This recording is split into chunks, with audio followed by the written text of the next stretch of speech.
Olá pessoal, o vídeo hoje está muito bom, está bom demais, porque eu vou mostrar 7 erros que todo advogado inexperiente comete na redação de peças.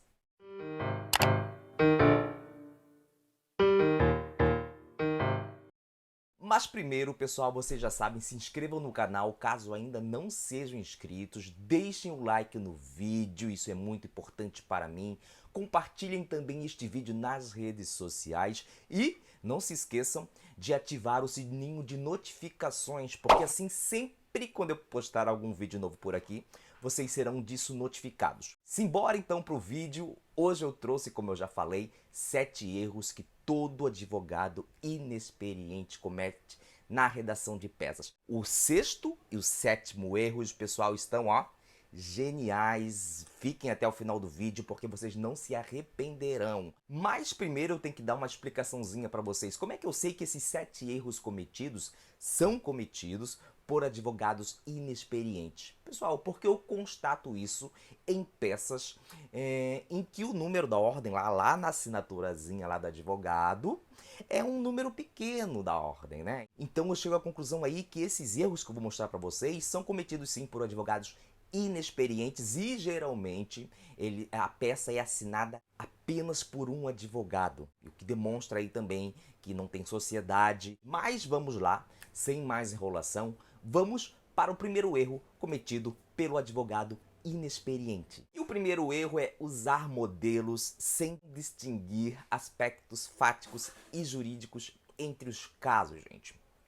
Esse é um erro muito comum. Vejam só, por exemplo, o advogado está vindo em um caso em que há dano moral in re ipsa, ou seja, o dano moral não precisa ser comprovado, ele é presumido. Está lá escrevendo a peça e em certo momento ele escreve assim na peça: assim tem-se como devidamente comprovado o dano moral na espécie. Não, gente, o caso aí é de dano moral in re ipsa, ele não precisa ser comprovado. O que é que aconteceu aí? O advogado ali novato usou um modelo de peça, né, um modelo antigo, mas não o adaptou para o caso concreto, gente. Daí quem tá lendo percebe e é muito chato, né? Outro exemplo, e que tem ainda a ver com essa parte do dano moral em re ipsa, é assim, ó. O advogado vem dizendo que o caso dele é dano moral que tem que ser comprovado. Por exemplo, briga, né? Briga entre vizinhos ali, um ofendeu o outro. Bom, na hora de pedir o arbitramento da compensação pelo danos morais, ela vem lá e pede 25 mil reais e colaciona precedentes sobre dano moral in re ipsa. Não pode, gente. Dano moral in re ipsa, geralmente a compensação já é fixada, já é padronizada aí pela jurisprudência, enquanto o dano moral que tem de ser comprovado, a fixação é bem diferente. Isso eu tenho constatado em peças de advogados com o número da inscrição da ordem bem pequenininha. Então, na hora de fazer a peça, cuidado no uso de modelos. Fiquem bem ligados, pincem ali as peculiaridades do caso concreto para deixar a peça bem bonitinha. O segundo erro que só advogado novato e iniciante comete é não revisar a peça. Isso eu tenho falado aqui várias vezes para vocês, gente. Revisem as peças. O advogado de início de carreira, ele vê o prazo processual como aquele mesmo, né? Prazo para contestar de 15 dias. Não, gente, vocês têm que deixar um prazo ali para contestar de 13 dias, 2 dias ali para revisar a peça. O advogado ali de início de carreira, ele não revisa a peça. Por quê? Porque ele fica meio que apavorado ali com a causa, com o prazo, e acaba pensando que o prazo de 15 dias é para apenas redigir a peça. Aí que tá o problema, hein? Não é apenas para redigir a peça, não. É para redigir a peça e para revisá-la. E isso os advogados experientes já sabem há muito tempo. E o terceiro erro, e esse terceiro erro não é só os advogados inexperientes que fazem, não, gente. Eu vejo muitos advogados pensando assim. É pensar que o juiz não lê a peça. É presumir que o juiz não lê a peça, gente. Gente, façam ao contrário. Presumam que o juiz lê a peça. Eu não acredito nisso, que o juiz não lê a peça, né? Se o juiz não lê a peça, lê o quê, então, né? jornal, eu não acredito nesse tipo de coisa. O juiz, o assessor, alguém vai ler a peça, gente. Mas aqui a dica para vocês é presumirem o contrário, que todo juiz lê a peça, porque assim vocês ficam forçados a fazer um bom texto, a escrever bem, gente. Um detalhe, hein? Importante. Num caso complicado, num caso, por exemplo, de difícil compreensão dos fatos, o juiz tende a se apegar na peça do processo que está melhor escrita. Por quê, gente? Porque é a peça que lhe dá alguma luz, né? Isso é extremamente interessante. Então, se na petição inicial o advogado não consegue desenvolver um bom texto, não consegue explicar ao juiz os fatos ali da lide, da demanda, mas a contestação está muito mais clara nesse sentido, o juiz vai acabar dando um crédito ali para o réu, né? Para o advogado do réu, para a peça do réu. Então, gente, pensem nisso, não presumam que o juiz não lê a peça, ao contrário, presumam que ele sempre lê e que ele gosta, na verdade, da peça melhor escrita. Levem isso para vocês, que vocês aí, principalmente os advogados iniciantes, verão um resultado prático. Que resultado prático é esse? A melhora na escrita. Vocês naturalmente vão procurar melhorar a escrita, gente. Tá certo?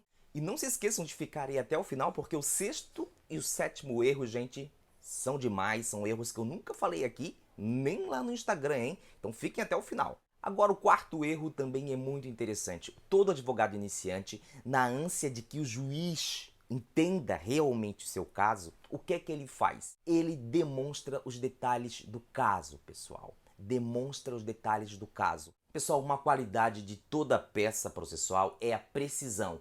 E aí que muitos advogados iniciantes se confundem. Ser preciso implica em selecionar os detalhes, não em demonstrá-los. Legal isso que eu acabei de falar, né? Então, o advogado iniciante, ele tenta, eu quero que o juiz entenda, então eu vou demonstrar todos os detalhes. Não, gente. Ser preciso significa selecionar os detalhes, não demonstrá-los. Então, uma boa narrativa dos fatos, por exemplo, depende não apenas do que é nela incluído, mas do que é deixado de lado. Isso também é bastante interessante, hein? Então, numa ação de alimentos, não vá dizer lá na narração dos fatos que o autor estuda no 6º ano, no período matutino, na Escola Francisca da Silva. Para que isso, gente? Para que detalhar? Isso é uma chatice e o juiz odeia. Basta dizer que o autor estuda no 6º ano, né? Para que dizer que é no turno matutino, na escola tal? Isso é coisa de advogado mesmo, iniciante, gente, com um número de inscrição da ordem lá bem pequenininho. O quinto erro é não concluir o pensamento. Geralmente isso acontece no campo do direito. O advogado vai, né? Escreve todos os fatos, depois vem a parte do direito, coloca ali, né, jurisprudência, doutrina na parte do direito e lá no finalzinho esquece de entrelaçar os fatos com o direito. Então é assim, escreve o fato, escreve a parte do direito e no finalzinho lá da parte do direito, nos 2, 3 últimos parágrafos, vocês têm de dar um jeito de entrelaçar os fatos com o direito, fazer a subsunção, né? E muitos advogados o que é que fazem, gente? Fato, direito. No direito esquece totalmente do fato. Não, pessoal. Isso não pode acontecer. Isso tem até uma explicação, né? Porque os advogados, como é que eles dividem ali a petição inicial? Fato, direito, pedido. Na verdade, não precisa ser assim, né? Se a gente redigisse fato e direito tudo misturadinho ali, talvez o juiz tivesse até uma melhor compreensão do caso. Mas não. Quem está começando, quem acabou de passar na prova da ordem, ou tem 1 ano, 2 anos só de advocacia, divide ainda os campos da petição inicial entre fato, direito e pedidos. Existe algum problema nessa separação, fato, direito e pedidos? Não, não existe. Mas só que tem de dar um jeitinho, como eu já falei, de entrelaçar ali os fatos e o direito no finalzinho do campo do direito, certo? Vamos então para o 6º erro. Como eu disse, é um erro sobre o qual eu nunca falei nem aqui, nem lá no Instagram, então prestem atenção, pessoal. Para mostrar que é um advogado bom, um advogado fera, o que é que o advogado faz? principalmente na parte do direito da petição inicial, traz um monte de jurisprudência e de doutrina, pessoal. Isso apenas advogado iniciante faz. Calma lá, eu sei que isso eu já falei por aqui no YouTube, lá no Instagram, mas ainda não veio a parte boa não. Vamos lá. Primeiro, trazer doutrina e jurisprudência de forma desnecessária, que é o que a maioria faz, apenas vai tornar a peça maior, o que é uma chatice para o juiz. O juiz não gosta de prolixidade, né? O juiz não gosta de encontrar coisas desnecessárias nas peças. Agora vem a dica aqui.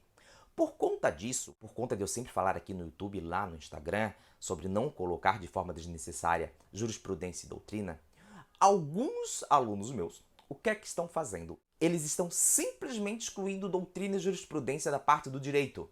Não façam isso, gente. Principalmente se a parte do direito tiver ali 4, 5 páginas, texto corrido, texto só de vocês, torna a leitura maçante. Então, para dar ritmo, e aqui que eu falei que estava o esquema legal, hein? Para dar ritmo à peça, coloquem sim uma transcrição de uma doutrina, uma transcrição de jurisprudência, mesmo que ali seja desnecessária. Vejam bem, isso para dar ritmo ao texto. Então é por uma boa causa, né? Porque quando vocês escrevem, gente, aí é que tá o ponto. Quando vocês escrevem a parte do direito, por exemplo, só com o texto de vocês, a leitura fica maçante. Porque falta ritmo ao texto. O que é ritmo? Ritmo é a característica do texto em que não há padrão na forma como o texto está vindo escrito, tá? Então uma quebra, então imaginem, vocês escrevem, para dar uma quebra, para dar uma descansada no leitor, coloquem ali sim uma jurisprudência ou uma citação doutrinária. Isso vai quebrar. Então, aqui que está o ponto, hein? Não é simplesmente não colocar doutrina e jurisprudência. Se for necessário, se a parte do direito contiver ali mais de 3 páginas, é prudente sim jogar, mesmo que aparentemente de forma desnecessária, uma jurisprudência e uma doutrina, porque isso dá ritmo ao texto.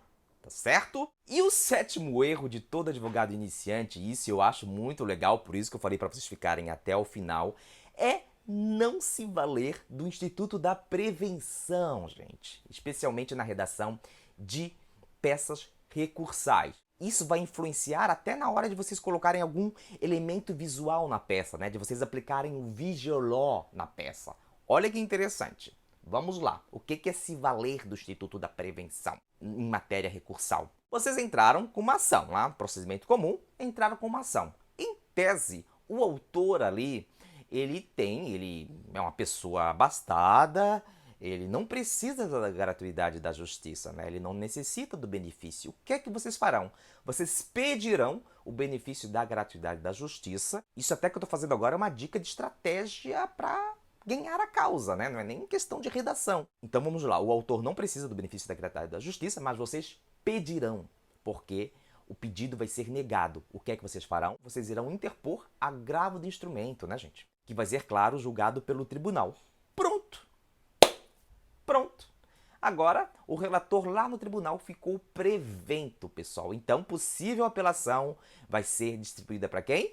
Para o relator ali do tribunal, gente. Daí, a partir disso, vocês podem estudar o caso, saber como é que aquele relator ele se comporta em determinadas demandas, saber o estilo do relator para saber se ele é do tipo mais conservador ou do tipo cabeça aberta, ou seja, saber se nas razões recursais vocês poderão colocar algum elemento visual, né, aplicarem ali o visual law, pessoal. Então, valem-se do Instituto da Prevenção para saber que relator pegará sua causa futuramente na hipótese, claro, de interposição de um recurso. Os advogados antigos sabem disso já faz algum tempo, né? Os iniciantes não. Os iniciantes, por mais que tenha havido uma decisão interlocutória ali contra a qual eles recorreram, eles não se ligam, né? Que o recurso que eles interpuseram prevenirá